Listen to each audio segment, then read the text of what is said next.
మాకేంటి కూర చేసుకోమని వేసుకోలేదు అదే సంగతి. నీకు నచ్చిన మొక్క నువ్వు వేసుకున్నా, నచ్చిన మొక్క నేను వేసుకుంటా అన్నట్టు. రే తిప్పురా, నువ్వే ఫిగర్ కాదులేయా నేను తోలు ముక్కలు వేసుకుంటా. అది చెప్పు.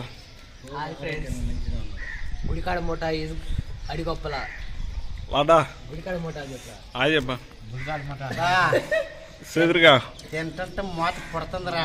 చూపి గుడికాడ మూట కలుపురా కొద్దిగా. తిప్పు మొక్క చెక్క నేను చెబుతాను, సగం ఫుల్ అయిపోయిందాక టచింగ్ లేదు, ఉత్తిదే తాగిన. అబ్బా ఈయన మటుకు హాఫ్ తాగిందయా. అన్నా చూసినారా? నన్ను చూపి అన్న ఇప్పుడు చూస్తే చూడన్నా అయిపోయింది. Hi friends.